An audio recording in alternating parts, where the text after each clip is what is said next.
Hi, and welcome back to U.S. History with Mr. Snyder. Today we're going to take a quick look at life in the United States after World War II. Your learning targets today, we're going to talk about moving from a wartime economy back to a peacetime economy.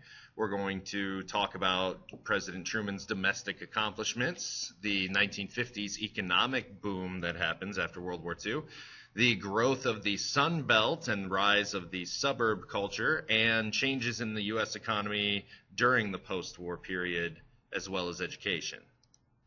So coming home from war is called, if we have to mobilize for war, then we have to demobilize from war and sending home members of the military. We have to get millions of people home, which means it's a large influx.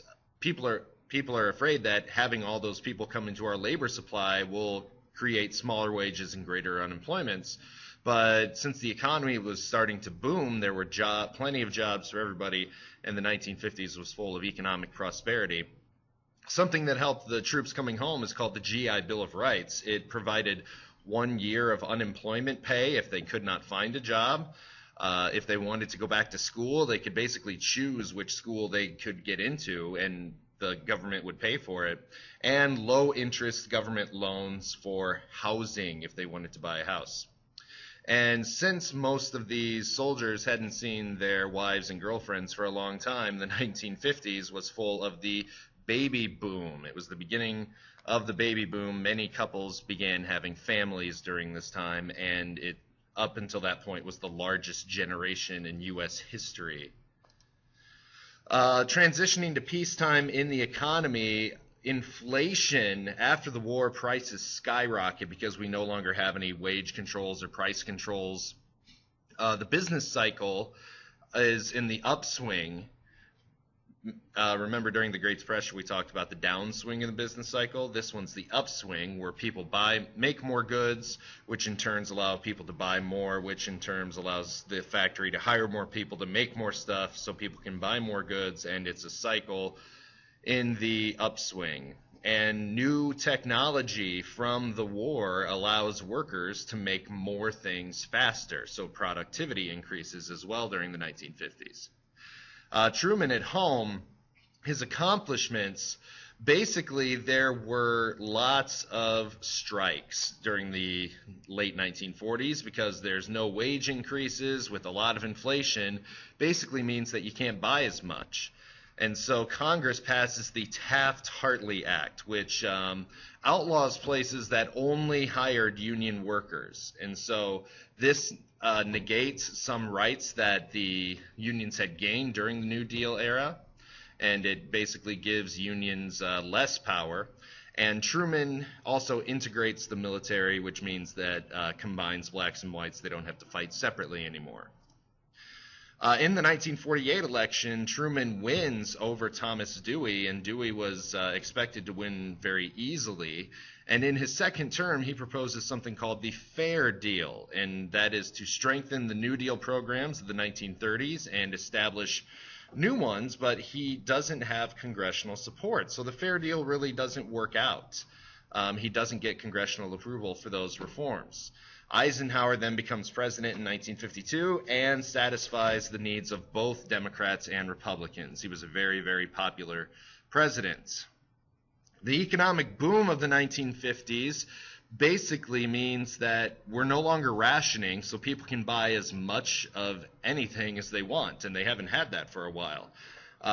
Government spending and research into the Korean War leads to new materials and technologies, and the Marshall Plan initiates demand for American goods overseas, and we'll talk a little bit more about that later.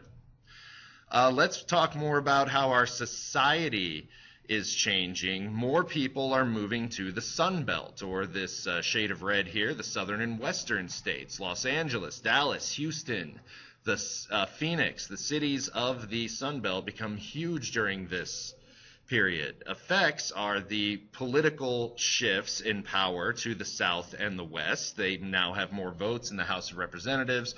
We're going to see a string of presidents come from the South. But it also leads to environmental problems because they didn't have the infrastructure in place to deal with this kind of population. So we get smog, traffic jams, water shortages, stuff of that nature. in the South. So it's a great place to live, but unfortunately everybody wants to live there. The burbs take over, and new families begin to buy their own homes because they become more affordable. Because of William Levitt, they can't find housing in the city, so they move outward to the suburbs. And William Levitt builds the first Levittown, and you can see Levittown right here. And it is cheap, easily built housing. It's basically cookie cutter housing. All the houses look the same. You pay on an installment plan. You put something down, you then pay monthly payments every month, and you could have your own house, you could have your own anything you wanted, basically. And the Federal Housing Administration is created to provide low-interest loans to people who wanted to take advantage of these housing. And all these houses look the same for the most part. It made it really difficult for people to find which house they lived in.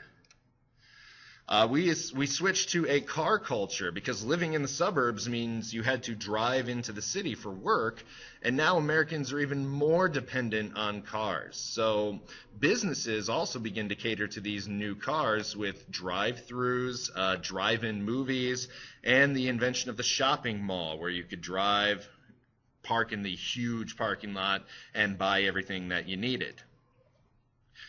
Adding to the car culture, Eisenhower authorized funds to build the interstate highway system, which you can see here.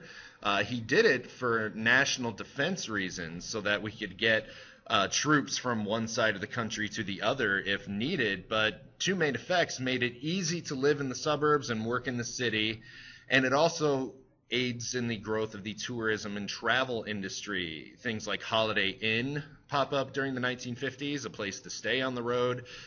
Disney World and Las Vegas become America's playgrounds during this time. So our economy focuses from manufacturing to service. We're not actually making anything, but we are providing a service like banking, retail, healthcare, law, teaching. Computers also begin to take the jobs of people.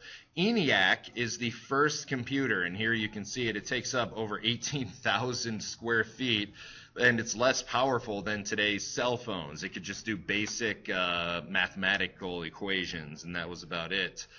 And then finally, businesses start to franchise during the 1950s. All of these businesses were started during this time. McDonald's, KFC, Dunkin' Donuts, IHOP, Pizza Hut, Burger King, all my favorite places opened up during this time. And it's when a main company distributes their product or the services through an outlet owned by independent owners. So McDonald's, there's a guy in Fort Wayne who owns most of the McDonald's in this area. He owns them himself, and he works with McDonald's to provide their service. Also, multinational corporations, American businesses, start to take their products overseas during the 50s, like GM, GE, IBM, Coca-Cola. And this is all part of the Marshall Plan as well, but people around the world start to buy these American businesses.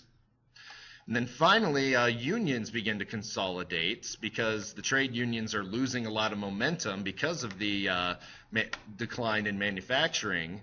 And so the AFL and the CIO combine to form the aptly named AFL-CIO. And then finally, education during the 1950s. More and more students are going to college because of things like the GI Bill of Rights. And we put a focus on education because education boosts productivity. Funding comes from local and state governments at first, but Sputnik means that we're going to require more money, and that has to come from the federal government for our education.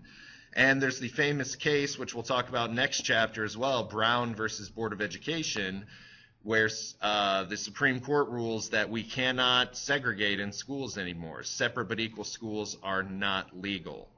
And so that's a look at the first part of Chapter 17. We'll have one more to go, and then we'll take a quiz. But other than that, I will see you later. Fill out your learning targets. Goodbye.